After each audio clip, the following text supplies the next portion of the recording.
came up. Oh, I gotta really try hard. Shut it down! Somehow it's the best. After the credits. A Yum Chunks podcast. Yum Chunks! Welcome, one and all, to episode 34 of After the Credits, a Yum Chunks podcast. I am Matt Chewy. With us today is Vince Rizzo. How you doing, Vince? Excellent, thank you, sir. Good to hear your voice. And we also have Sean Davis. How are you doing, sir? I'm doing great. How are you? Pika Pika. Pika, indeed. I'm doing pretty well. Today's topic, we're going to be talking about Detective Pikachu, the first of two potential newcomers in the video game movie Cursebreaker lineup. Maybe one of these this year will be. We'll talk about that today, but before we do that, let's have a round of Chunkfire stories. Sean, how you been? Good. What's happened? When was the last episode? I think our last episode was the Sonic, but we didn't do Chunkfire stories then. No. So what have you been up to? More time has passed since Avengers Endgame. Wow. Well, what have you been up to since you've been home? Last thing you talked about was when you were shooting in Arkansas. Yeah, and then I just got back after when we did Endgame. But anyways, just back in the swing of things at work and normal life in general. I joined a softball league. Oh, that's cool. So I'm playing the softballs. I'm throwing and catching and running and sliding. Wow. A lot of these significant life developments I find out actually genuinely while we're recording, and this is my genuine reaction. And I know I want authentic reactions to that's what good. I'm doing in my life. And I am genuinely impressed. This one we've won 2 of our games. We lost 1, and I've got a couple hits and some catches and. I slid into third base. We play on Tuesday night, so we just played a couple days ago, and I skinned up my leg. That means I'm a rough and tough boy, right? You're a ball player. Sean, you look like a ball player. Oh no, I beat you to it. Damn it! That's Balloon Shop. Everyone check out Balloon Shop. It's a channel that died a decade ago. 12 years ago. I was watching some of those videos the other day, and it was like, this video was published 11 years ago, and I was like, my God. Yeah. Time is terrifying. Yeah, sure is. Anything else, has our Sean? youth gone? Well, speaking of looking back on the past, so this week a documentary came out. It was released in theaters on like one of those Fathom events. And you guys know what that is, right? Oh, yeah. Uh-huh. It was called What We Left Behind, a Deep Space Nine documentary. And it was a documentary about the Star Trek Deep Space Nine TV show. Oh, that's cool. If you guys aren't Star Trek fans, and I was hoping Ryan was on tonight or was available because he and I know he's a Star Trek fan. Oh, yeah. We watched that show growing up as kids, and it's one of my favorite shows. It's a fantastic show. If people haven't watched Deep Space Nine, definitely recommend it. It's on Netflix, so you could go binge it all. But anyway, so there's a documentary that came out, and they just basically went back to the show and talked about it. So the main creator, his name's Ira Stephen Bear. He's the showrunner. He's the director. He kind of put the documentary together. But it was just fantastic. It was just a love letter to the show. Had all the actors back. Talked about why the show was so important, groundbreaking, and it was in a lot of ways. It was serialization before serialization and TV shows became popular and the norm. It was Star Trek show, so it's always about kind of these a lot in general philosophical questions about humanity and moral questions and stuff. But also it was just like a very grounded show in terms of its characters and the story was really interesting. It's just a fantastic, wonderful show, and the documentary was great and it was hilarious and tear-inducing, and I loved it. So that's great. Yeah, so Star Trek fans, go watch that if you can find it. Comes out in August on Blu-ray, but they might, I don't know, maybe we'll be able to find it or they'll have other screenings of it. So anyways, but just wanted to plug that and what else? Oh, and then I watched this other show. Maybe you guys have watched it. Have you guys watched I Think You Should Leave Now? That sketch comedy show on Netflix? No, I have not. I know Ryan has, but it's hilarious. It's like 15-minute episodes, and there's only 6 of them, so you could literally finish the entire show in like an hour and A a half. movie length, yeah. Yeah. But it's the comedian's name is Tim Robinson, and he may look vaguely familiar if you watch it. I think he was on Saturday Night Live for like a year or something. Anyways, it's like just really wacky sketch comedy, and there's occasional cameos by recognizable celebrities and stuff. It has a little tinge of like Tim and Eric humor, but it's different enough that it doesn't feel derivative. And actually, Tim Heidecker's in one of the sketches. And anyways, it's really it's just so funny. I wish someone else talked about it. You could start quoting lines. All right, well, official recommendation from Sean. I think you should leave now. I'll check it out because that's not a lot of time. Yeah, it's real fast. So if you hate it, it's not that much time on your day. Anyways, but that's what I've been up to. Cool, good. What about you? Who, me? You. Who was I talking to? Vince or Chewy? Chewy, what have you been up to? What am I? Well, speaking of Fathom events, the other night I went to see a Fathom event that was, they did 4 nights in a row of the '90s Batman movies. Back to How unfortunate for those last 2 nights. Well, that's what I'm getting at. I went to the last night. I went to Batman and Robin, which Maeve had never actually seen before, and it was like me, Maeve, my sisters, and then 2 other strangers in the theater. One of them, he went every single night. And he said he was, for most of the nights, the only person in the theater, and like the employees felt bad for him, so they started giving him free stuff, and and he was so psyched that there was a group for this one, so he came by and sat by us, which was a little weird, but it was fun, it's people enthusiastic about Batman and Robin, but boy, a mostly empty theater heckling that movie and seeing it on the big screen, that's an experience that if it comes around again, I recommend. That's my first recommendation. That does sound good, because most of those movies that are like so bad they're good have too much of a cult following. So like The Room, you're never gonna see The Room in an empty theater now because everybody wants to go see The Room. Yeah, that's just a thing. Absolutely. But Batman and Robin, it's like that's still one of those little gold nuggets of terribleness that you can go to, and most likely people will still hate it so much they won't want to go. Well, I gotta admit, I was like conflicted about how I felt about how empty the theater was, because I was like, well, I wish that there were more people who appreciated the awesome terribleness of this movie, that this would have been full, and it would have been like, but at the same time, I was also happy that it was empty so that we could have the experience that we wanted to. So, yeah, that's true. I mean, you can make your own sort of like things that you can do, like throwing footballs and spoons in the audience. Well, look, but for Batman and Robin, if nobody knows that we're doing it, it's just us vandalizing the theater. Yeah, exactly. Go ahead. Okay. I want it. All right. What else? In personal news, I just today had my last radiation session, so that was cool. That's good. And but I found myself down there really early for unrelated reasons. I had a bunch of time to kill, so we went to the theaters and we saw the movie Long Shot. You guys know that movie? No.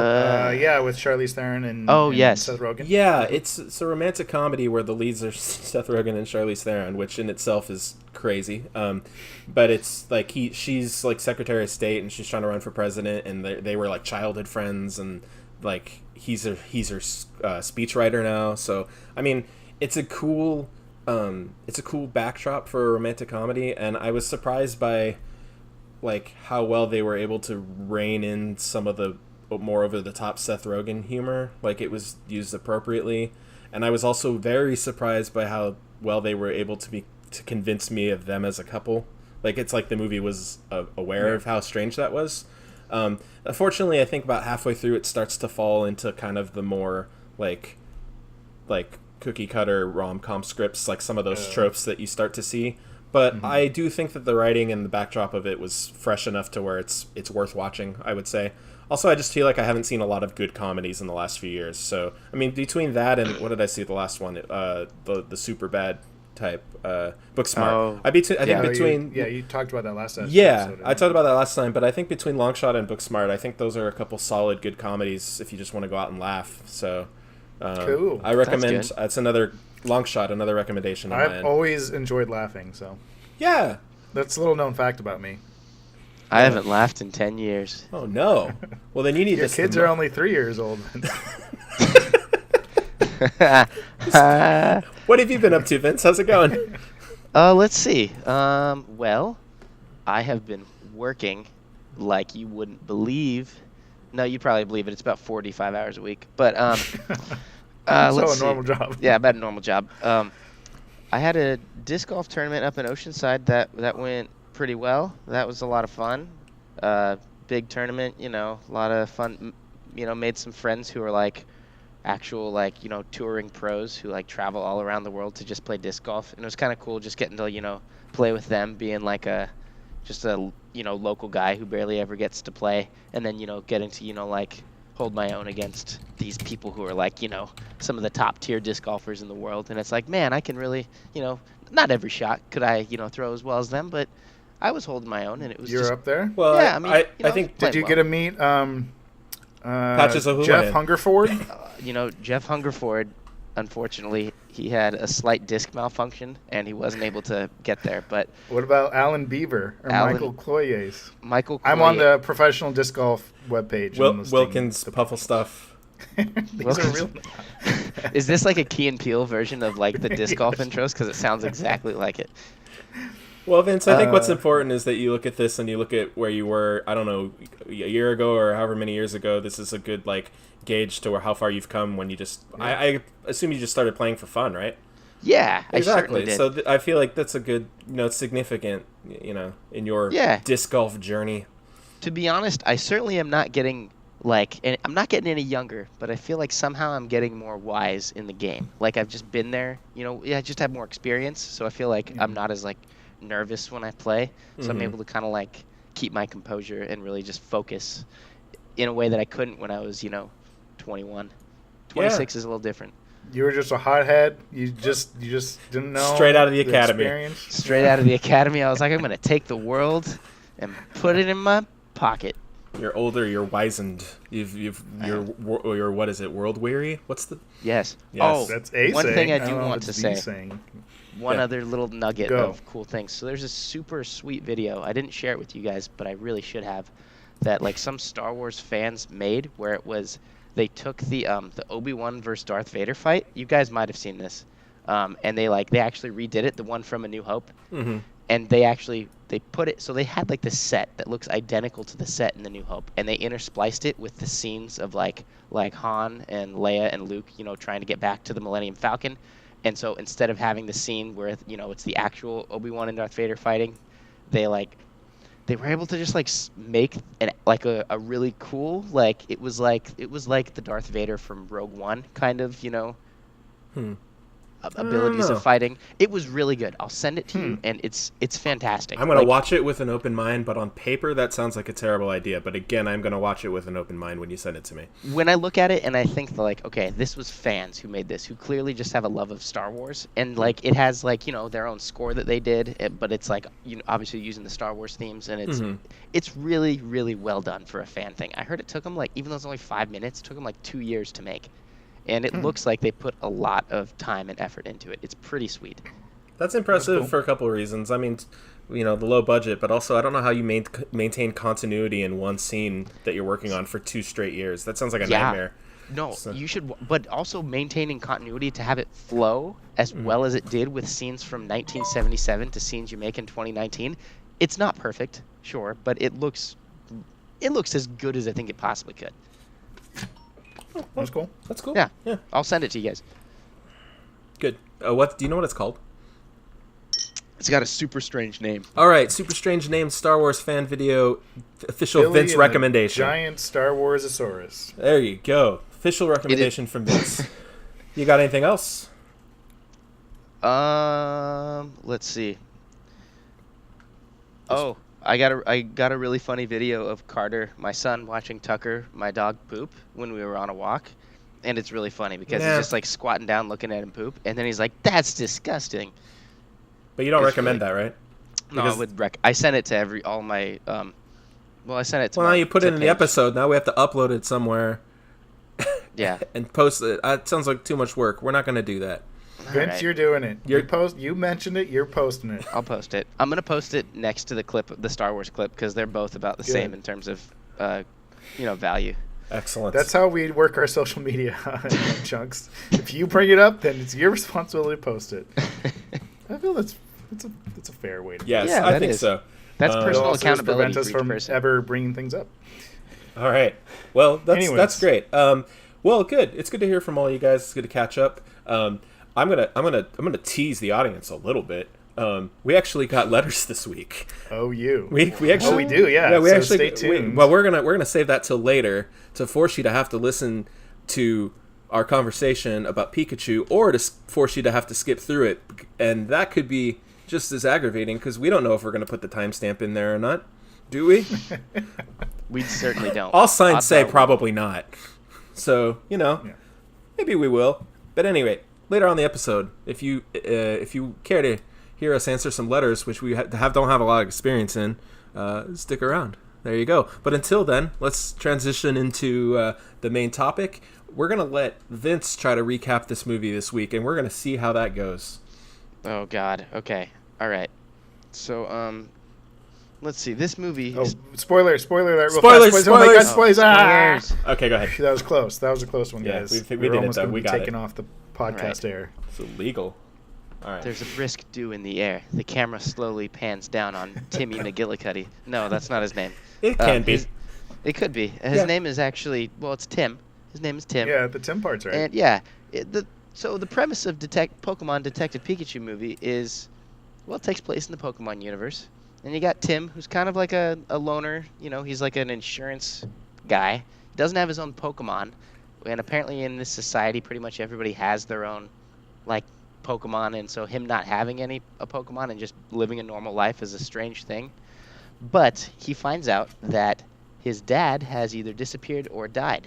And so he has to go to this big Pokemon city called Rhyme City. And he goes to his dad's apartment to kind of, see what's going on. And he runs into a talking Pikachu. And adventures ensue. Yes, so many mysteries, so much detectivity. Yeah. You see all your favorite Pokemon, crazy characters come in. Mhm. Bill Nye makes an appearance. And they solve the mystery. It involves some twists, which I'm sure we'll talk about. They did. That was, They hit Detective you in the Pikachu feels. was in your heart all along. Actually, that kind of is what. That actually is. Boy, that's weird. We'll get into how weird that is later. Good job, Vince. I think that was sufficient. Yeah. Cool. Thank you. So, what do we do now? Sean, what do we do now? I don't know. Oh, we talk about where our initial or Yes. just our basic reactions were, etc. Well, both. How about both? Okay. Initial and basic reactions. What do you guys think of Pokemon Detective Pikachu? Vince? I enjoyed it for the most part. I certainly had a bias towards it just with all the nostalgic things that I was getting with all the Pokemon, I mean, they really, I feel like they did a good job of balancing all the different generations, but definitely gave you those key Gen 1 Pokemon that, everybody really likes. And so, me personally, I loved this movie. I didn't mean it. All Sorry, right, that was I'm gonna ask you a question that I have now decided I'm gonna ask all of us. Yes. Based on our Sonic episode, what's your history with Pokemon? Just briefly. Okay. I mean, Pokemon got really big, in the late 90s, early 2000s. All right, you're going back to 7,000 years ago in the future. What have you played? What have you been engaged with? Really, the only Pokemon games I haven't played are the new Sun and Moon games. I played them all. I've collected Pokemon cards, like, my whole life. I had a collection of, like, 100,000 cards. It was, honestly, like, if there was one thing I would say would explain my identity as a kid and a teenager, it was Pokemon. All right, cool, awesome. So you're probably going to end up being the biggest Pokemon fan in this I'd conversation. say so. Yeah, All right. I'd say so. Cool. All right. Sorry to cut you off, but did you have any more initial reactions that you wanted to share? Yeah, I was impressed that it didn't get too lost in the scope of trying to make it like about the Pokemon universe, and it was able to focus more on like this small story. Like, it felt really self-contained, while it also like it gave you a nice little like glimpse into the universe, but it wasn't all about that, if that makes sense. Yeah, I focus on the story. I get you. Yeah. Yeah. Which Cool. I appreciated. Yeah. Awesome. All right. That's all I got Matt, for what now. did you feel about Pokemon, the Pokemon movie starring Detective Pokemon? Well, I'm going to answer the question that I asked myself. I played the first two generations on the Game Boy, so Red and Blue and Gold and Silver. I've tried to get into every Pokemon generation since then, played a little bit and gotten bored, so I think I kind of just outgrew the video games. And I watched the anime for the first two generations as well, but I lost interest once I stopped playing the video games. So, and then I got briefly into Pokemon Go, like when that got popular, and then I lost interest in that, and then got back into it again and lost interest. So I've kind of been in and out of Pokemon for a while, and I think probably I was the biggest fan during the gold silver original run, because I was still at the right age, and yeah, so that's where Okay. I'm at. I loved this movie, but asterisk. I could feel myself getting bored during scenes that involved things that I didn't recognize. Like, I had to ask later, but there's Greninja is a Pokemon. Yeah. I'd never heard of Greninja. He's in Smash Brothers. I also don't really play Smash Brothers. So I found myself getting bored during the scenes that were heavily Greninja focused. Same with those turtle things, the dirt turtles. Yeah, and I was not as familiar with those. Yeah, guys, and but- I have to wonder if this movie is any good to anybody who doesn't care about Pokemon. That's kind of where I'm at, because I could physically feel myself checking out during scenes where it wasn't like, oh, Bulbasaur, oh, Mewtwo, oh, this thing, I grew up with that, you know what I mean? So I'm kind of like, I loved watching it, but I don't know if it's a good movie. That's kind of where I'm at right now. So, Sean, what about you? Well, I originally got the Pokemon Red and when it came out, the original Game Boy. So that's my experience, and I played that, and then I dabbled in some of the other generations. I think I remember mainly Diamond, and then I did recently play Pokemon Sun. That was the latest generation, and Pokemon Go, of course. I never got into the anime, and I never really got into the cards, so it was only through the game exposure. But I did love them, and I played them a ton. I also liked the movie a lot. I loved parts of it, and, just like feelings I got from certain parts of the movie. But other parts, I kind of like what you said, where you kind of checked out. And I don't know if it was strictly because of whatever Pokemon were involved, but there were parts that I was just less interested in. And I think it may be because, and I don't know if, I can't really fault the film for this, but it skewed a little younger maybe than I was in some parts than I was hoping. But overall, I just thought it was just wonderfully ridiculous embracing of Pokemon, which I think it has the benefit of being a franchise that's so universal that they're able to do that and be unapologetic about it, and it works because they're not risking anything. Whereas if you take a franchise, I mean, kind of getting into the video game film adaptation debate discussion anyway. You take a film like, or a franchise like, I don't know, whatever, Tomb Raider or something, like, and while those are maybe actually some of the better adaptations, you can't really like jump into the details and the nerdy stuff of it on the same level because it's not as widely known. Like, people know who Lara Croft is, but they don't know, like, I don't know, the lore. I guess They don't know that like Atlantis is involved and all this. Yeah, like you all know, that I guess Pokemon. Tomb Raider's not the best example, but I'm trying to think. You know what I mean? Like, I think it's a good example because I'm one of those weirdos Yeah. that's really into the Tomb Raider lore and knows a lot about it. Yeah. So I'm gonna like it, but Pokemon, more people know more information about that than the average video game adaptation. Yeah. I think is what you're saying, right? That's what getting at. So, but anyways, I mean, well then, do you guys think that this is, I mean, you mentioned the curse of the video game movies, and I it's kind of hard to call it a curse, but it is. Do you think it breaks that curse? And kind of the same question, do you think this is the first good video game movie? I don't think it breaks the curse, and I really want it to. And I kind of already mentioned why I don't think that. I guess really what we need to talk about, if we're going to talk about I figured this conversation would come up later, but if we're going to talk about the idea of the video game movie curse, we have to define what it means for it to break that curse, right? Yeah. So what do I think? I think the movie has to have mass appeal. It needs to be critically acclaimed, and it needs to make a lot of money. And I think if a movie has mass appeal, the money those are basically the same situation, right? And I think in order for something to have mass appeal, right, it needs to be able to be a blockbuster on its own, and there needs to be no kind of like it can't rely too heavily on nostalgia, because there's a lot of good story ideas in video games that if you adapt it correctly, you would think you'd be able to make a good movie out of, right? Like in the Sonic episode, I think I mentioned Prince of Persia. Like, that just inherently, whether it's a video game or not, you should be able to make a Prince of Persia movie based on its plot if you're a competent screenwriter, right? And Yeah. that's what I think a video game, the curse breaker, needs to be. And for me, I don't think this movie achieves that because I don't think I would have been invested in it at all if I didn't have a significant background with Pokemon when I was at the age for Pokemon. So I would say I think financially it's doing okay, right? Does anybody know? Yeah, it's doing fine. Avengers still beat it at the box office. Well, of course which is it did. kinda funny. I mean, but it's not fair to have it out at the same time as Avengers, even if Avengers is in week 3 or whatever it is. So, yeah, I mean, but I think it's making a respectable amount of money. I don't think it's going to make a loss, right? So, so I know, if I just think that for me, it's about the quality of the movie, and I think it leans a little too heavily into Pokemon fans. But like Sean, you said, Pokemon has a wide range, so maybe that's okay. Yeah. I don't know. What do you guys think? What do you think, Vince? Yeah. Yeah, no, I agree with what you're saying. And, like, as much as I've been a huge fan of Pokemon, I never, like, and I watched at least the first generation and the second generation of the TV show. So, like, it's not like I haven't seen a Pokemon story being told.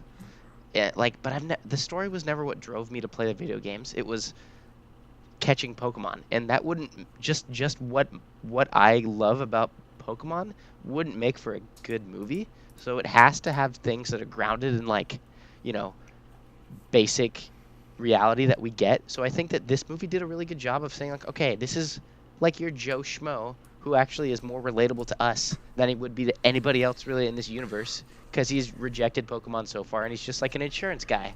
So he is us. He's us. He doesn't really, like, we are kind of learning about Pokemon in the same way that he is, which I feel like it did as good of a job as I feel like, at least with its main character, as really, like, if I was to come up with a Pokemon movie and try to make it relatable to an audience that maybe didn't even know what Pokemon were, it did as good of a job as I think it, could have.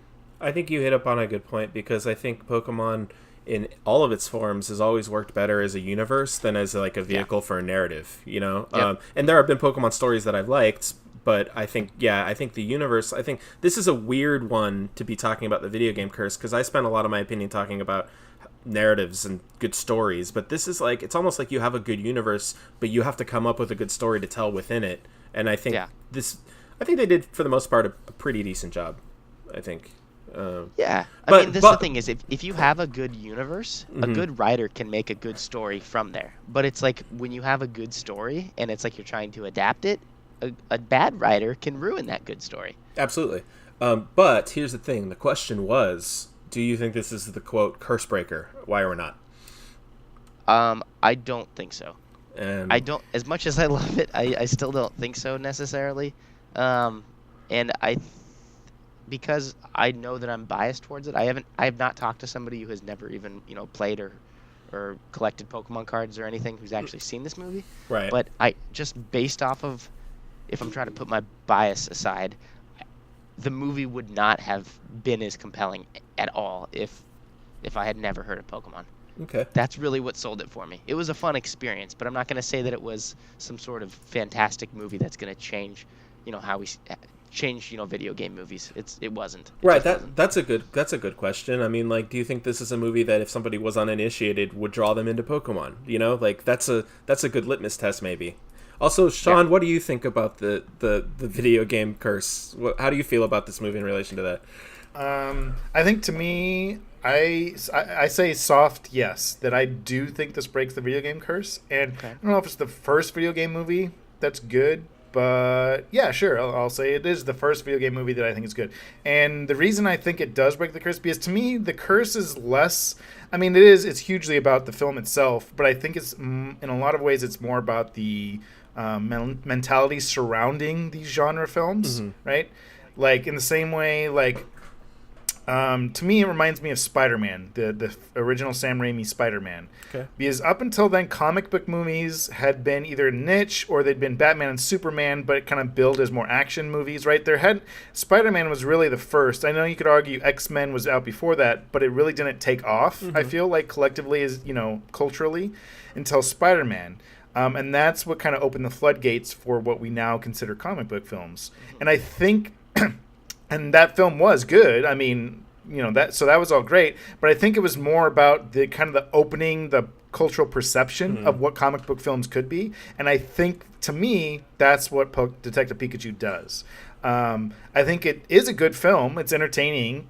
You're right. It's not like gloriously fantastic, but I think it's good. I think it's solid. The world of Pokemon is so enticing and colorful that I do think there's an appeal there, even if you've never played Pokemon and you're just going in, and the characters and story are just strong enough to get you following the story, and then seeing all the Pokemon there kind of, endears you to the world. But I think more so it's just kind of opening, like, look, it can be done. You can make something that is critically successful. I mean, again, it's not blowing things out of the water, but it's been fairly critically well received. And it's doing well at the box office. When it's up against Avengers, anything is going to be good, right? Yeah. So I think if nothing else, I think that this is kind of like the torchbearer of like, look, this can be done. You still have to do it right. It's not like automatically everything's going to be good, but I think this might be the one that's like, okay, look. The other thing that's kind of interesting too is that, I mean, in my mind it is, but I think possibly in a lot of people's minds they don't consider it a video game adaptation because Pokemon's so just ubiquitous outside of the gaming. Yeah. Yeah, but I mean, how much Detective people Pikachu is a video game. Like, yeah, no, I know it is, but I'm just saying, I bet there's a lot of people who don't even think of it as a adaptation of a video game. Yeah, they just I think get it's that. Pokemon. I kind of see the branding of Detective Pikachu in relation to its own game, similar to the Fantastic Beasts situation. Like, it's a branding, but it's not an adaptation literally of that game, to my knowledge. Yeah. So, yeah.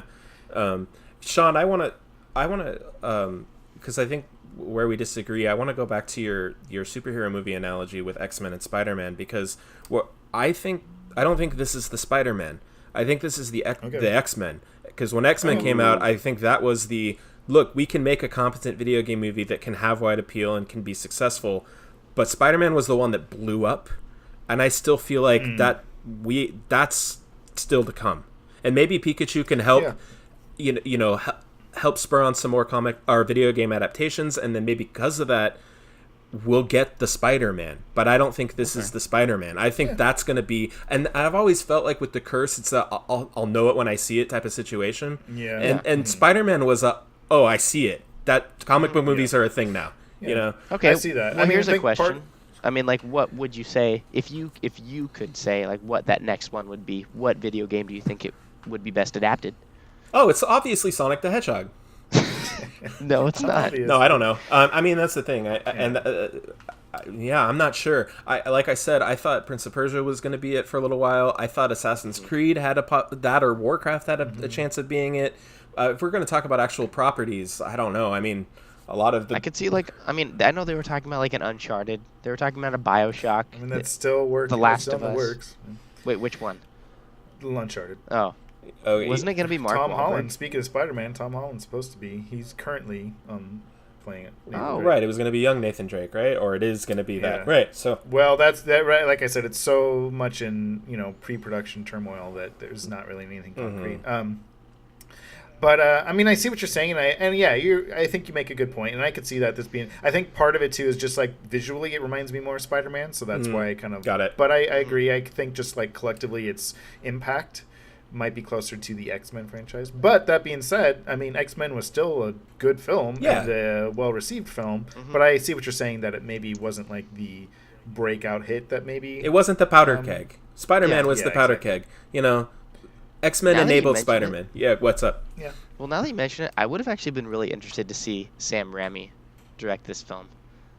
That's what I'm saying. It reminded me, I don't know if filmically, even in terms of like shot composition, all that stuff, it reminded me of it. But just, I don't know, there was something, I don't know, the same. It just feels like a feel property as that he could like, Spider-Man. yeah, it feels like a property that he could do his little, Raimi-isms and make something, cool out of. Well, let's get into then we all kind of mentioned how much the story and the characters, for the most part, worked and we liked. To me, I agree that I think that, and that's always like this, like it's some big mystery. What's the magic key to make a video game movie work or a comic book? It's like there's no magic key. It's always the same thing. You just have to have good characters and a good story. Like that, It doesn't matter what type of film it is and stuff. Just make a good movie. Yeah, just make a good movie, have a good script that's not complicated. And I think for the most part it does that. And I think the parts that don't work for me are the things, like I said, sometimes it skews a little young, and where it kind of focuses less on Tim. The stuff that I do think where Tim is central to it, and his relationship with Pikachu, which is as silly as that sounds, like, to me, all that stuff I liked. I almost kind of wanted a little bit more, actually, of his backstory and relationship with Pokemon, because that relationship with humans in this world is so kind of central to what the movie's about. Yeah. I wanted a little bit more from, like, where he's coming from. I got to comment on that, because a lot of the character development is stuff that you see, like, hanging up in his bedroom. You see, like, competitions like Kanto championships and stuff. You don't know what those words mean if you don't have Pokemon background. If you know what they mean, you go, oh, this guy's really into these things, and he grew up idolizing this and this and wanted.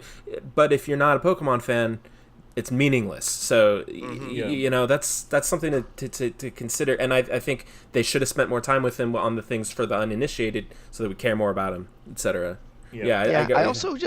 I could have used more catching Pokemon. I know we got it in the first scene, but I was like, oh, okay. I just expected, I don't know, maybe that's obviously me with my own, like, but catching Pokemon, it was the first scene and that was it, you know? You kind of expected it. I mean, it was interesting that was not a part of the film, which is what the Pokemon games and just everything about Pokemon is always about. But it was kind of interesting. I liked it because, and they almost felt like they were kind of speaking to the Pokemon fans, the audience, when they were kind of going over Rhyme City, like, credo of, like, we live in peace. We're not about catching them. And that was kind of the writer's way of saying, like, look, this isn't going to be a movie about catching Pokemon, but we like the Pokemon world, and there's enough here that we can explore that that's what it's about, but it's not going to be, like, the catching part. Yeah. I don't know. I just thought it was kind of interesting. It's interesting, and I respect that choice. I think it's a kind of a riskier choice to make. I mean, I feel like if we, like, are getting into this, like, universe, you could start making it almost like a Harry Potter thing, where it's like people who catch Pokemon are like the Death Eaters of this universe kind of thing, where it's like they form this cult of, like, catching and controlling. And I mean, I get it's all Team Rocket, but I mean, like, you could give Team Rocket, I get that, yes, I understand what I'm saying, you could give them almost like you could make it a lot more mature, I feel like, than you could. I mean, I do think the film does a really good job of, like, telling its own story, not trying to bleed into 5 other sequels and like, what's going to happen to this. So I like that it was contained, but the Pokemon world and the stuff that they've established in this film, like, there's no way they're not making another film in the Pokemon universe. Like, to me, it's just like, why wouldn't they? It doesn't even have to be about the same character, but they've established enough of this world, and they've seen that there's enough of an audience there that, you could tell any story you want. The next one could be a romantic comedy. Exactly, and it'll just be in the Pokemon. And it could just be about 2 Jigglypuffs. I'd go see that. Or a Nidoran and a Nidorano, or whatever. I mean, I was talking people, and what does dating look like in the Pokemon world? Actually, whatever. I want a standalone movie of just Mr. Mime. That's what I want. That was hilarious. That scene at the end, just where it's like you watch in the background, and it's like he drops the imaginary, like, match, yes. And Mr. Mime's like, oh no. Yeah. I mean, I wrote some notes down. I would like to share them. A couple. Please of them. Share them. I wasn't expecting to be so terrified of random Pokemon that I'd never thought of to be terrifying, like the Apoms, which are those monkeys with the hands for tails at the end, like, or at the beginning, like, they were scary. And I was like, this is the derpiest Pokemon. Like, that was what I thought the most. It was like, this Pokemon's so stupid. But I was like, this is one thing that I don't know if it was a criticism or not, but it was just something that I couldn't quite settle on, is that it was so vague how threatening Pokemon, like, because they never kill, like, they never even hurt anyone, really, except for Mewtwo, where they suggest that Mewtwo, like, but, like, everything else, it's like essentially if they have monsters roaming the world and they're living, and, like, some beasts that could do massive damage, but even when, like, Charizard, like, goes crazy, no one ever gets hurt. Yeah. Right? So it was, I don't know, there was this weird issue to me where it's like, are they threatening or not? Because I don't know. I just wanted to see some stakes where, like, people were getting hurt, or there's potential of these things going crazy, as what they showed with the Yeah. monkey guys. Well, I think you have to toe the line because there are no stakes in the video games or the anime. The stakes are even lower. So you have to make it scary still, but you can't increase the stakes so far that the little kids who are used to no stakes are like, oh my god, Pokemon are murdering humans. Like, well, that's what I mean when I get talked that, about. but... To me, it was a little too young. I'm not saying that they need to be murder. And maybe it's that's just my opinion, but I just wish there was a little bit more, just like. I'm not expecting people to die, but I don't know. Show that there's some threat that happens if this. I think I can kind of explain it, kind of what you're saying. So like when that gas stuff was getting released and it would turn the Pokemon crazy, the first thing I thought of was Zootopia. When it would when it would. I mean, the film in a lot of ways reminded me of Zootopia. Yeah, but I mean, visually too.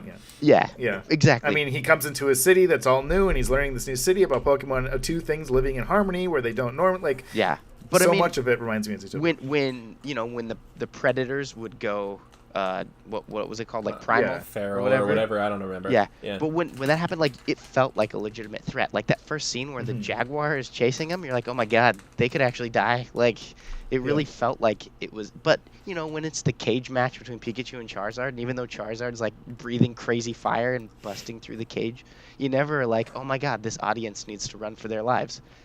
It's like it never feels that way. It's not. To me, it's just kind of like you need that. The visually spectacle was still great from all of that stuff, and it's always fun to see all your Pokemon like interacting and like or whatever. But it just felt like, do they care? Do they even care that this Charizard is like he's essentially a dragon? Is just gonna go kill people, but I guess not, so whatever. I mean, I guess at the end of the day, would you say that this certainly left you wanting more in a good way from the universe? So that's a good thing.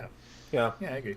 I got to comment on this before I forget about it, because there are a couple times where I could have talked about it, but you say it skews young, but I think there's some scenes that skew so old that I felt the movie was a surreal experience. And the one that I'm gonna use in as example is like when the main character Timmy Turducken, I don't remember his name. He's like him and Pikachu are sitting in an alleyway, and he's like bearing his soul to Pikachu, and he's acting his butt off. He's like going for the Academy Award. He's crying, and I'm feeling sad. Like I'm actually feeling real emotions. And it'll cut to Pikachu, and Pikachu's like completely invested in what he's saying. It doesn't cut to a Ryan Reynolds quip. He's just like, and it's totally played seriously. And I'm invested in the scene. And one of the times it cut to Pikachu's like concerned face, I'm like, this is the most surreal scene I've ever seen in a movie. I cannot believe I'm sitting in a theater and this is happening and this conversation's occurring and there's an animated Pikachu. Like, it's just so...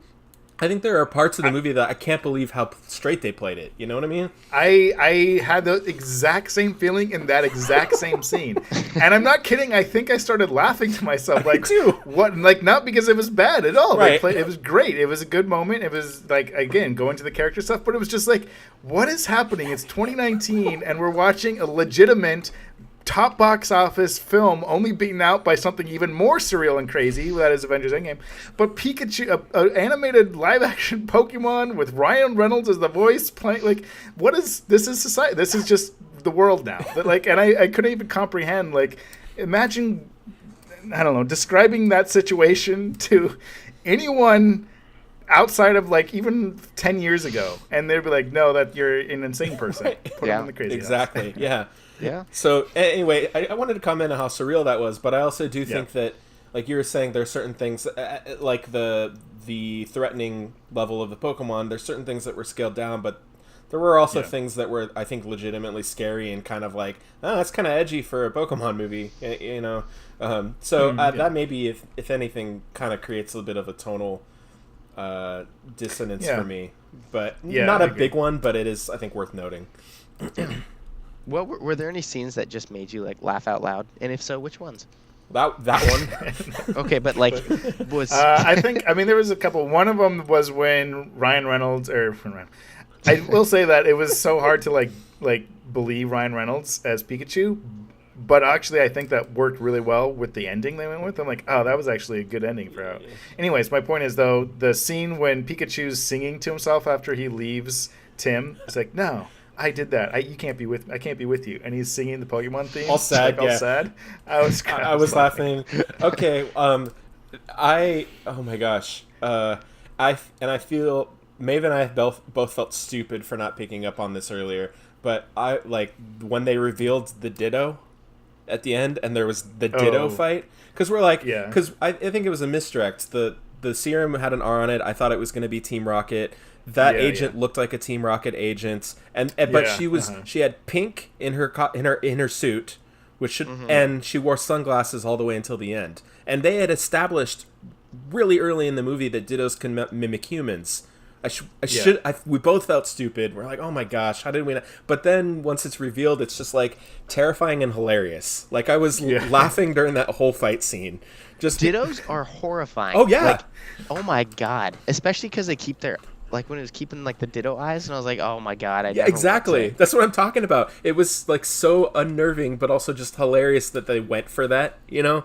Like that. I wish there was this. Okay, so the scene for me that made me bust up laughing that I actually wish they had played more, like comical, was when all the gas was like leaking everywhere and all the Pokemon were going mad. In like the Charizard cage match, and then the gas just makes Magikarp just break its cage and it's flopping on the ground. I was hoping they were gonna play that out. They're like, Magikarp's going crazy, but it's just flopping on the ground. Like it would have been hilarious if it was an extended scene of just that, and then Pikachu was like using the Magikarp as like a shield or something. Like, I thought I busted up laughing, but they could have played that funnier.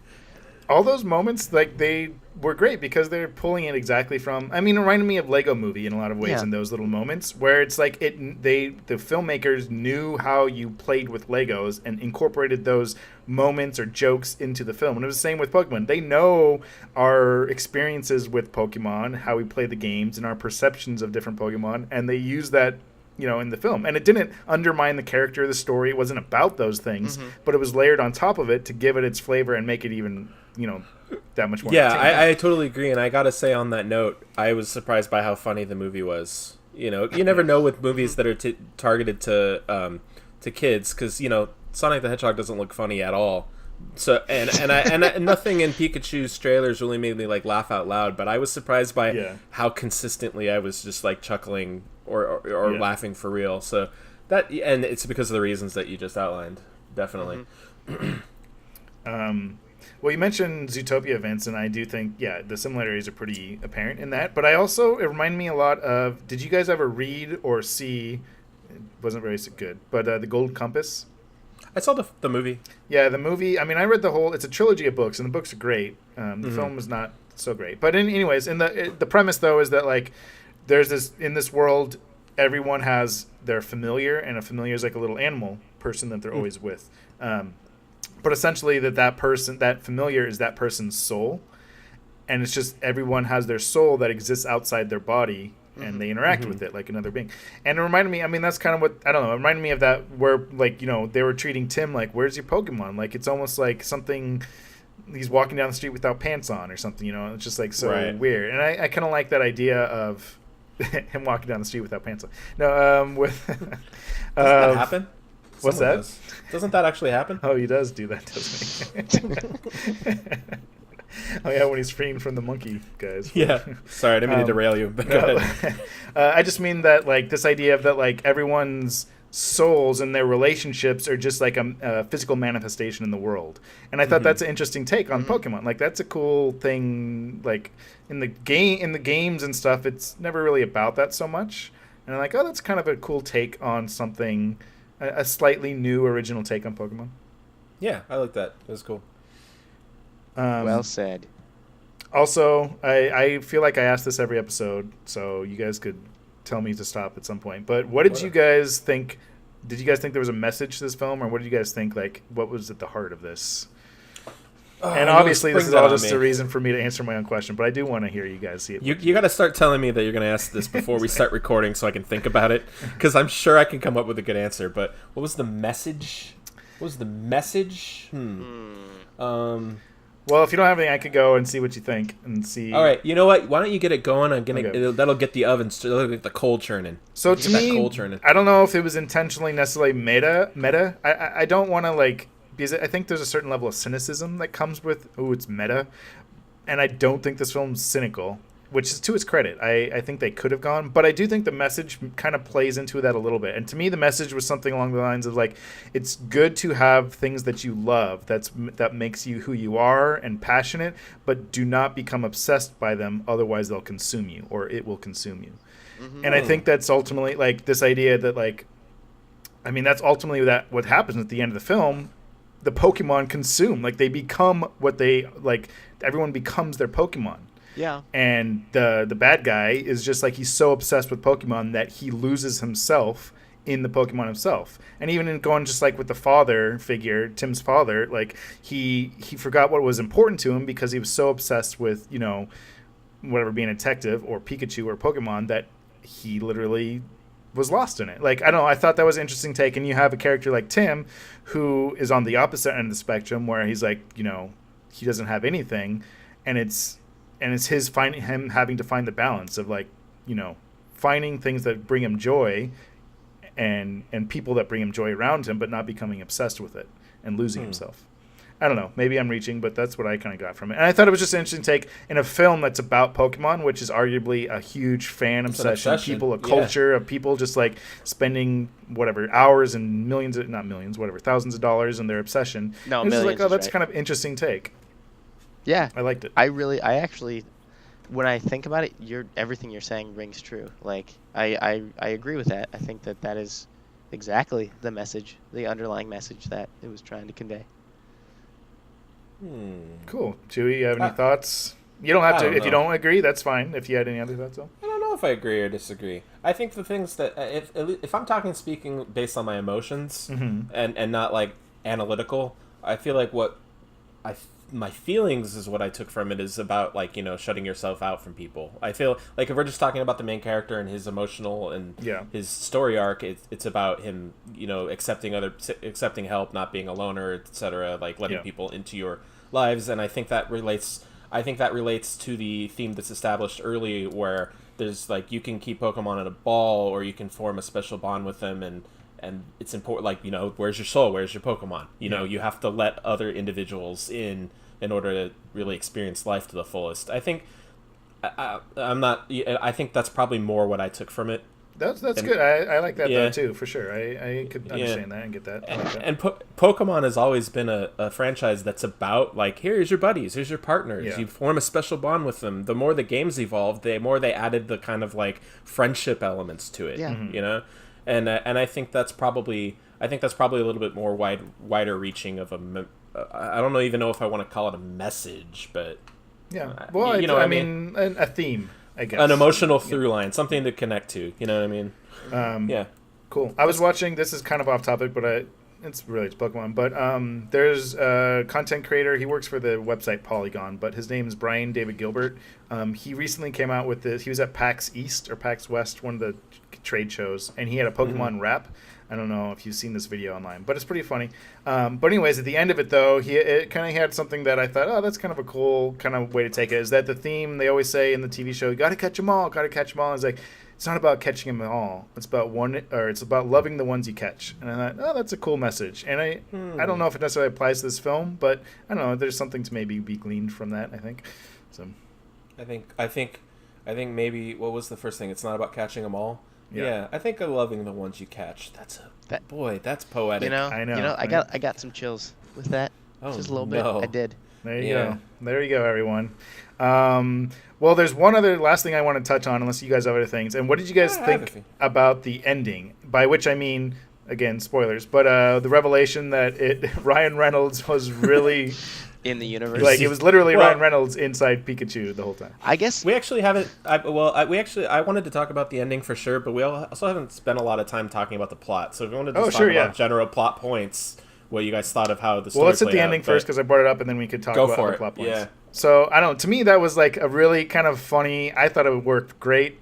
So I really enjoyed that. Like, oh, it literally was Ryan Reynolds inside Pikachu this whole time, and it was really funny. And I think, because the whole time they had kind of hinted at who's his father, they hadn't shown this mysterious figure, but the whole time I'm like, well, there's no characters they haven't shown yet.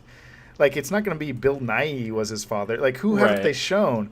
But then it ends up like, well, they kind of pulled a fast one. Like, they left this mysterious father figure because they know that we know who Ryan will, you know what I mean? Like, Yeah. I don't know. I just thought it was, I'm not saying it was, like, great in terms of, filmmaking, but for me, I liked it. I thought it worked.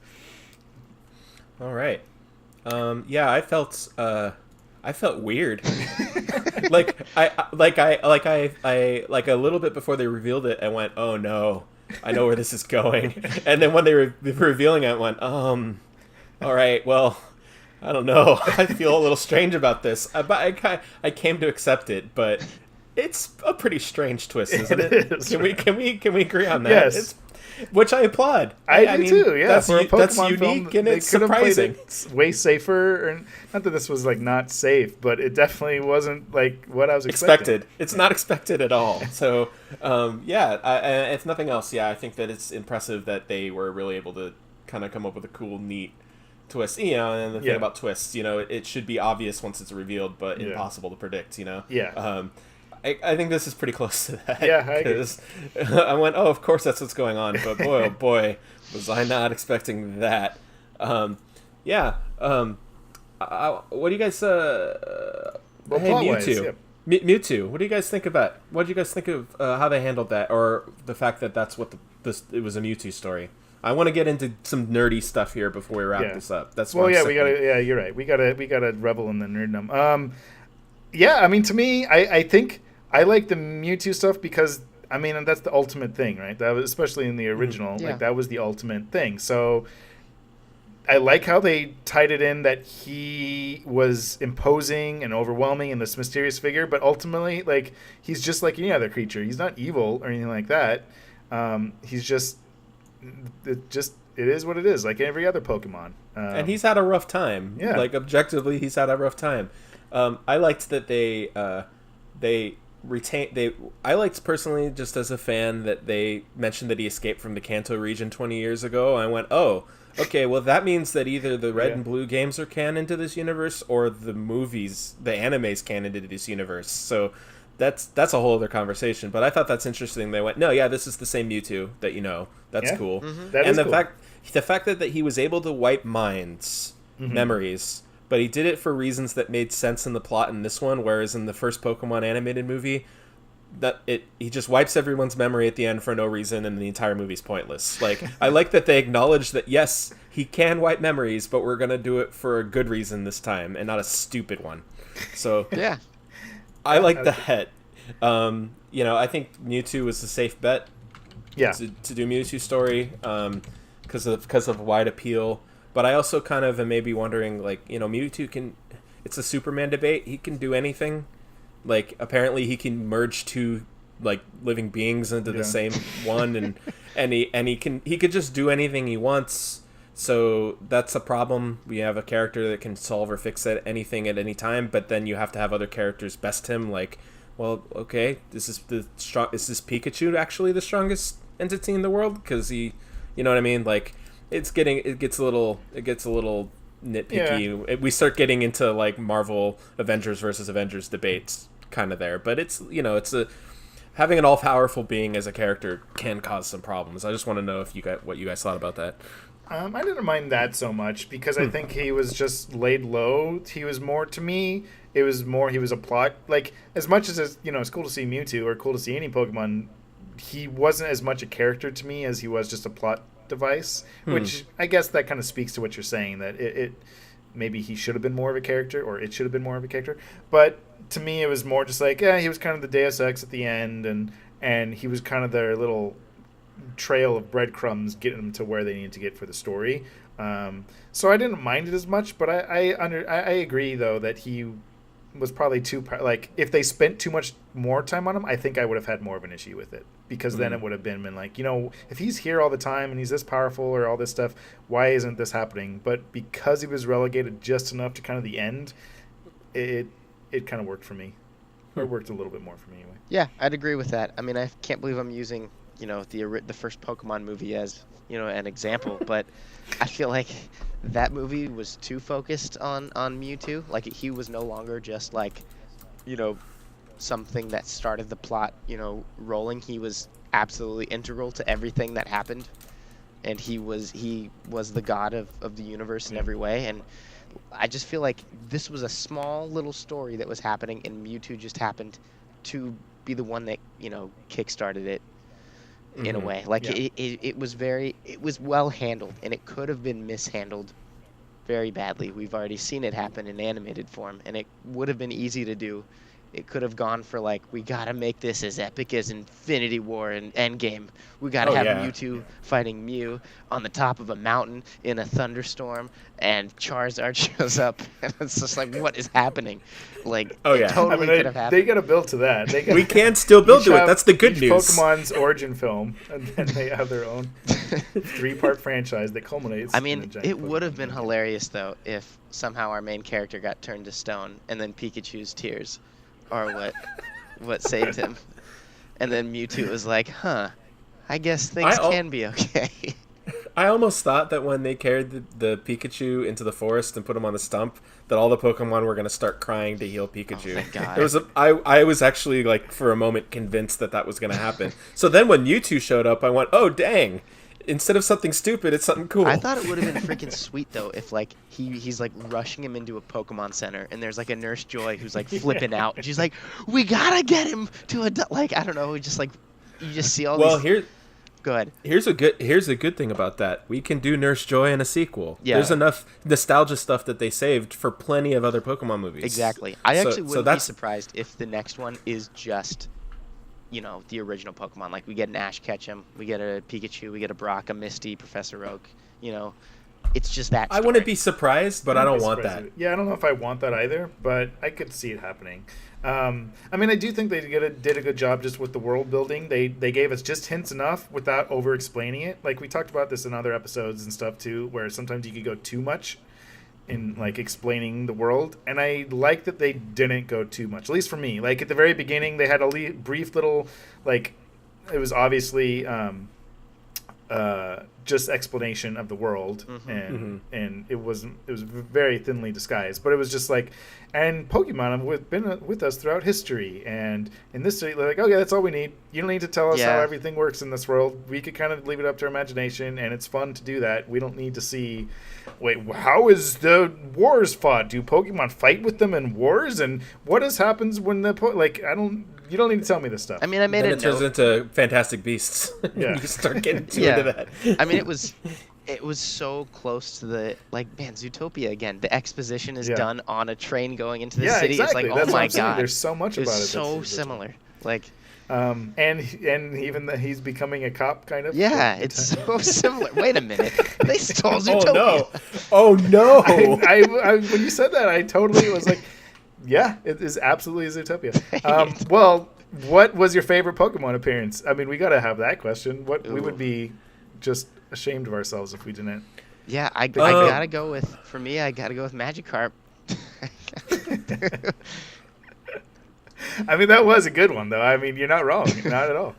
Well, okay. I mean, if we're being honest, it was probably the Ditto scene, but my starter was always Bulbasaur. Yeah, I was just going to say, yeah. I loved the Bulbasaur scene. Yeah. I loved it. I loved how his design in the movie. I loved how they moved. I loved how they looked, and just like, oh man, I want one. Yeah, that Bulba, just like they had that scene in the trailer too, but I think in the film it just like conveyed I don't know, I can't even place what it reminded me of. But yeah, magical. It was really magical. Just like, oh man, I want to go out there and run with Bulbasaurs. I do. Like, that's what I want from a Pokemon movie. Like, and it delivered on that level. But since you picked Bulbasaur, I'm gonna go with, because it was so weird, and just like of all the things they picked, they went with Psyduck. Yeah, I'm just gonna go with Psyduck. The Psyduck stuff was good. You can go with Bulbasaur. I'll change mine. I'm not gonna. No, I won't change mine. But I do want to mention the Squirtle Squad reference, the firefighting Squirtles from the anime. That was great. And they didn't spend too much time going, hey, look, a reference. It was just a thing in passing, and I went, oh, hey, Squirtle Squad. So I like that one too. Also, when Ditto transforms into a Machamp and he tries to get into like hand-to-hand combat with it, Machamp should have wrecked his face. He has like 8 arms. That's all I gotta say. I don't know how Dittos work, and I don't know if they have Yeah, I the don't same know. strength and powers, and I don't care. Super. It was not fun. super- It was funny, and I was like freaking out during the whole scene. So, whatever. Also, what? So we mentioned it earlier. What were those giant turtle things? What Pokemon is that? Where the world is basically getting destroyed. Oh, there are these things a called Pokemon Torterras, I think, is the name. They're Gen 4, I believe. They're I'm gonna newer look that ones? up. And are they really that big? They're No. big. They're the biggest Pokemon, No. right? No, They're the movie certainly not. implied that they were experimenting on. Oh, on, is that what it was? Yeah, Okay. they had made those from normal size. I don't know what normal size are, but No, they're not. I It's thought- a I starter. missed it. Like, Sean, you've played the 4th gen, so you know what the Turtwig is, the grass Yeah. starter. Oh, It's okay. the- Yeah. No, I remember. But I guess the size just threw me off, and I didn't pick up the beat where they said that they had been experimenting, or like those were the results of the Yeah. experiments. yeah. I also, okay. I don't know why, but like, seeing Ditto like that, it kind of made me think like if they could somehow merge like Emperor's New Groove and Pokemon into one, where you had like a Ditto that just couldn't figure out its own identity, so it kept trying to transform into like Pokemon, and like 1 second it would be like a Caterpie, and the next it would be like an Onyx. It just it didn't know what it wanted to be. Wait, hold on a second. Did that Ditto woman ever speak? Does she have dialogue? She never had dialogue in it. So we don't know if a Ditto I didn't know Dittos could transform into humans. So if they can transform into humans, can they speak and appear human? I want to know that. Well, when they transform into other Pokemon, do they speak like the other Pokemon? I have no idea. I don't remember. Vince, do you know? No, they don't. A Pokemon fan listening is screaming right now and is Yeah, I know. frustrated. Someone 'cause- out there, some listener, we know you're banging your head against something. But yeah, so like if a Ditto turned into Pikachu, it doesn't go Pika Pika, I mean, right? to be honest, it still I think goes it Ditto? does. Well, the thing is, Oh, it because it's does? supposed to be like an exact copy, to where like, I mean, if it's able to use its attacks, it should have the same genetic code to where it can also have its voice. I don't know, like. These Okay, are the well, questions that they I- better answer in subsequent Pokemon films. I gotta rewatch because if during that fight scene the Ditto is making Pokemon accurate sounds every time it transforms, we can assume it would be able to talk, right? If To it's a talk, but human. maybe the only barrier is that it hasn't learned how Yeah, to it speak doesn't English know- yet. That's true. Yeah. I want this movie. That's what I want the sequel to be. I want that. I want to know more about that Ditto situation. That's really what I want to know. Well, I mean, they didn't go super into the world building, but it did touch on things. So, like when they're showing Rhyme City for the first time, and like they're living together in peace, but then some Pokemon like look like they have job. Like there's the Machamp, right, who's directing traffic and stuff, and Oh, that Like- was another great reference with the Snorlax being asleep in the Oh, middle that of the was road. so funny. Oh, yeah. That was another great reference. Sorry, but yeah, Pokemon jobs. So are they equal? Do they Pokemon vote? Do they have jobs? Can they no. buy cars and stuff? Sean, I'm gonna stop you. I don't want to. yeah, let's stop right there. This is gonna be like the Goblet of Fire, where there's that whole House Elf Liberation Front, and I'm not about that right now.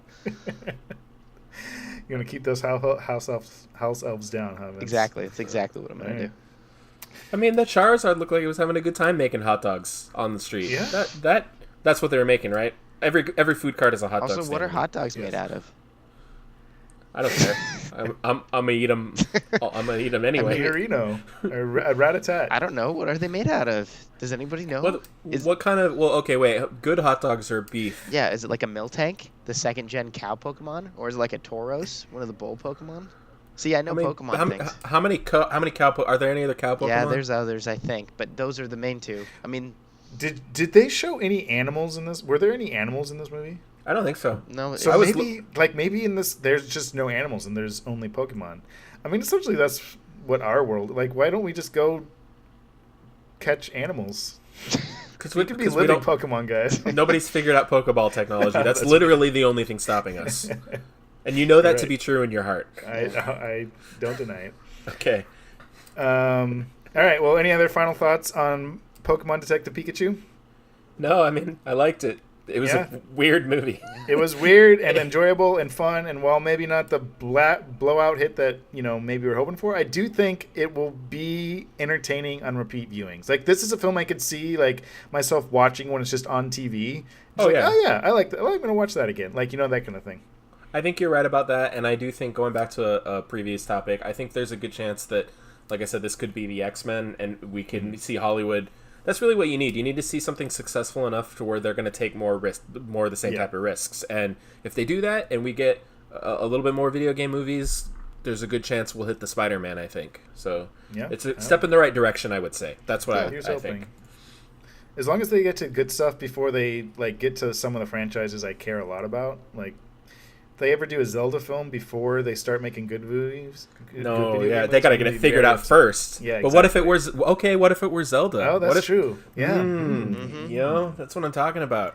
Also, there's rumors that Universal's new theme park is going to have an entire Nintendo area. Yeah. Wait, and if they have a Zelda movie, is Link gonna talk? I don't know. I don't know. You know what? A competent screenwriter will make that decision. I think he has to. You can't have a silent protagonist in a movie. Well, I mean, you can, but it would have to be I don't know. Hey, I think Drive proved that you can, because Ryan Gosling says nothing in that movie. Or Quest for Fire. Those are the only two films I could think of. Or The Artist or something. It'll be the Academy Award winner for Best Picture, Zelda. You hear, folks. Heard it here first. Anyways. Anyway, cool. Well, let us know what you thought of Pokemon Detective Pikachu if you saw it. Did you guys think it broke the video game curse? Not. Why? Why not? And what games are you looking forward to that are going to be adapted into movies other than Sonic the Hedgehog, which is the end-all be-all of everything? That's it. That's going to solve all the Earth's problems. Hey, speaking of letting us know what you thought, Sean, so take it away. We have some emails. We promised we would read emails, and you guys delivered, so we're going to read them. We got 2 emails this week, and so we're 3 out of 5. We're 2 more away from our big 5 email extravaganza. Wait, what are we doing when we get 5? We're already answering the emails. Well, we promised something when 5 would happen. We promised something. What did we promise? I don't remember. Okay, it's a surprise. It's a surprise for all of us. Anyways, so this first email is from Sam Stovold, and Sam Stovold's a really good friend of mine, and he has a couple podcasts himself, so I just want to plug him real fast before I read his email. He has a podcast called Reopening the Wormhole. It's a Deep Space Nine podcast. As you can imagine, he was also at that Deep Space Nine documentary, What We Left Behind. So check that out if you like Star Trek. And he also has a Star Wars comic book podcast called Marvel Star Wars Explorers, where him and his friend Brian read through the old 70s and 80s Star Wars comics with a modern perspective, obviously. And I was recently a guest on a couple of their episodes, so go check that out, folks. They're great podcasts. They're awesome. They're way more entertaining than what we got here. Hey. But, I mean, we're good. You don't have to speak the truth. Anyway, so this is from Sam Stovall. Subject line, Endgame, but parentheses, male, end parentheses, game. That's complicated. Yeah, it is. Anyways, so hello, Yum Chunkers.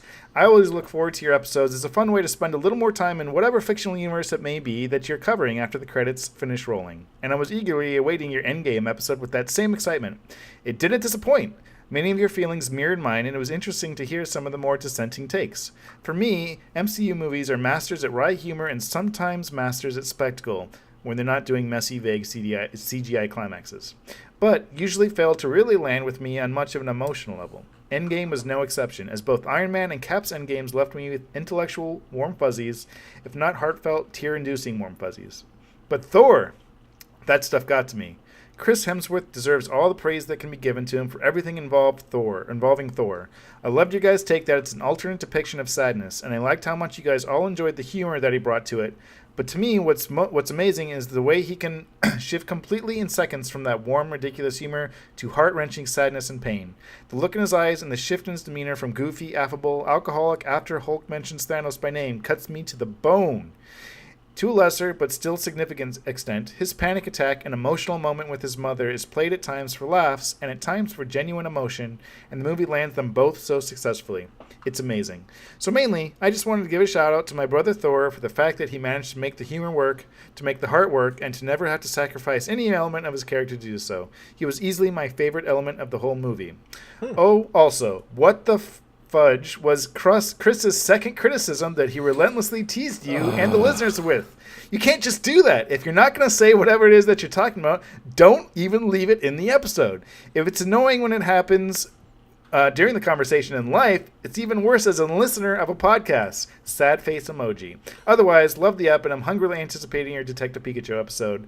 Hugs and kisses, Sam. Well, Chris isn't here, so we probably should be nice, but I agree with you. and we're Yes. sorry, and we won't do that again, and we're not going to leave it in another episode if we do. Yes, that was But- also partially my fault as an editor. I should have just edited it out entirely, and I've actually talked to Sam off cast about this. But Okay. yes, we apologize to everyone. That was silly and dumb. And Chris, why did you even bring it up if you weren't going to say it? So you are partially to blame as well. And the reason why we're apologizing is because we're still not going to tell you. Yeah. If you do want to but- know, it's actually silly and dumb. But if you want to know, just email us or talk to us, and we'll tell you. But otherwise, Otherwise, yes. Thank you, Sam, for the email. That was awesome. Yeah, I mean, you heard our whole podcast, so you know how we feel. But yeah, I mean, Thor, I think I've said it, kind of has become my favorite of the Avengers. And I think Endgame kept with that tradition. I think with his opinion about how he's able to pivot back and forth between the heart, the heartwarming, and I think that's why I'm really excited about the possibility of him joining the Guardians, because I think they realized he's really funny. Like, Chris Hemsworth is really funny. He's got good timing. He should be in the more comedic Marvel movies, but also Guardians could use a dash of actual genuine heartfelt emotion to it too. So I think that's mutually beneficial for both Thor as a character and Guardians as a franchise. So that was exciting for me too. Yeah, I agree. I hope that's the direction they're taking that. But yeah, thanks again, Sam. And hopefully you liked our talk about Detective Pikachu as we just discussed. So let us know what you guys thought of that, or what you thought of the film too. But yeah, thanks again for the email. Much love, much appreciated. And we have one more email. All right. So this is from Eric Ambler. He is also a friend of mine, and he also has a podcast that I'm going to plug. His podcast is fantastic. It's called What Were We Watching? It's a podcast where him and his friend Cam look at movies from their childhood and then watch it, now, modern, and kind of take what stuff they loved, what they didn't like, what does hold up, what doesn't hold up in the intervening years. It's fantastic. And I was recently a guest on their episode. They did an episode on the original Disney Aladdin film as apropos for this summer. So if you want to hear me talking about Disney's Aladdin, head on over to What Were We Watching? That podcast is awesome. Anyway, so this is his email. His subject line, New Iron Man Video Game Cinema. Hello, Laird Chunkers. This is the first email I've sent to you, but I've been thoroughly enjoying your podcast for about a year now. Which, side note, thanks for listening for so long. Yeah. That's almost all of it. I mean, that's just cool and fun to hear that people have been listening. Anyways, I was compelled to comment on your Avengers Endgame discussion about who might take up the mantle of Iron Man in future Marvel movies. To me, his replacement has been obvious since Black Panther. It's the Princess of Wakanda herself, Shuri. She's like Tony Stark in a lot of ways, a scene-stealing, super-intelligent Czech genius who's also a tenacious fighter, despite a lack of physical strength. I would love to see her out of the lab and flying around as the Iron Panther. In parentheses, maybe that's already happened in the comics. I don't know. I'm not well versed in anything beyond the movies. In parentheses. Also, I wanted to chime in on the curse of video game to movie adaptations, as mentioned in your episode on the Sonic trailer. I know this so-called curse is based on the lack of films that have achieved equal critical and commercial acclaim, but personally, I think it's false to claim that all video game movies are terrible. For example, I thought both the Angelina Jolie and Alicia Vikander Tomb Raider films were pleasant action romps. I also think movies like Mortal Kombat and the Resident Evil series are aiming for a certain camp value and hit it on the head. What do you guys think? Are there any video game movies that you enjoy as quality entertainment or guilty pleasure? Thank you for indulging this long email. I hope it counts extra toward that 5 that will unlock the mysterious prize for your listeners. Sincerely, Eric Ambler. So now we definitely have to have a prize. Okay, I want to refer to our last viewer email about how like a lot of things are kind of like seen in black and white, and no, I don't think a lot of the video game movies are terrible. I think there are a lot of them I enjoy. I agree with him. I really like the Alicia Vikander Tomb Raider movie. And part of it's because I'm a Tomb Raider fan, but I really, really liked that movie. I liked the first Mortal Kombat, and there's probably, there's probably a few others that I'm like, yeah, okay, that was fine. I don't think a lot of them are terrible, but I also, that doesn't mean that they're I do think there are a lot that are terrible. Yes, that is true. But like I said, I'll know it when I see it. Just because a movie's not the curse breaker doesn't mean it's like awful, you know what I mean? But again, a lot of the ones that I like have to do with my nostalgia, and that's kind of, I'm looking for the one that doesn't need that, I agree. What Vincent, do you have any like favorites video game movies that, even if they're not considered like great necessarily widely? I mean, like, I guess I kind of have a soft spot for the at least the first Resident Evil movie, and I did kind of enjoy guiltily Doom. I don't know what it is, but about just. Yeah, there is a certain kind It's of like just so bad and so Yeah. campy that it's just almost funny. And there's a scene in it when he takes this guy takes some serum and it literally is just a first person shooter where the gun it just is. I know, Yeah. I remember that. And- that was the money shot for the trailer. Yeah. I hated that movie. I hated it too, but it's I don't know, it was if I'm watching it and I'm drunk, it's great. Well, same with the Super Mario movie. Oh, that's very true. Yeah. I was actually suggesting to Eric that they should do the Super Mario movie on his podcast because I'd love to hear their take on that. Oh man, That movie actually scared me as a kid. That's so weird. I didn't like it. It got under my skin, man. As a kid, I had nightmares. In the same way, I got nightmares from E.T. Why was it Blade Runner? I mean, but the thing is, on paper, if you had told me nowadays, they're gonna do a Mario movie, but there's gonna be Blade Runner, I'd be like, holy crap, that sounds amazing. I wanted to be there in the writing room when the guy, I'm hoping it was the Whitest Kid You Know sketch where it was just a guy who was in the mailroom came into the writing room, was like, guys, I got this plot for Super Mario Brothers the movie. We're making it exactly like Blade Runner, and they're just like, okay, keep going. Yeah, I like what you're saying. All right, keep going. Get Mel Gibson back into action. Dennis Hopper is Bowser. He's not a lizard. He's just Dennis Hopper.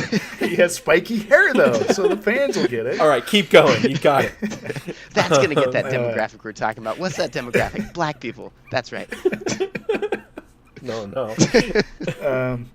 Yeah, I mean, I agree. With Eric for sure. There are stuff. I actually like the Vikander Tomb Raider a lot too. I had issues. The first act was but I thought it captured the more recent Tomb Raider games. I thought really well, and it was also just really fun. And the whole climax I thought was great. Yeah. I guess, but kind of what you're saying though, it definitely isn't the curse breaker because it didn't have that acclaim. It didn't do well, all that stuff. But I think one of the ones that I think is often forgotten is the Silent Hill film.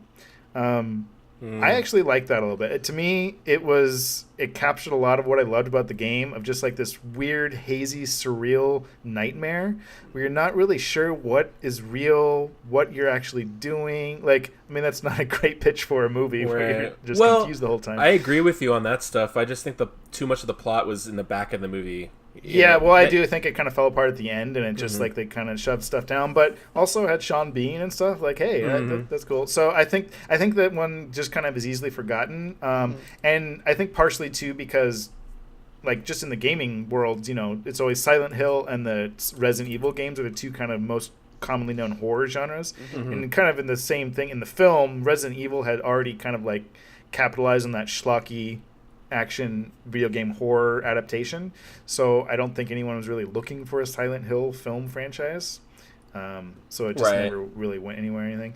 I also don't really like the Resident Evil movies. The first one was the best, but I don't really like but what else? I don't know, there's a lot of really bad. The Prince of Persia was also really bad. I don't know.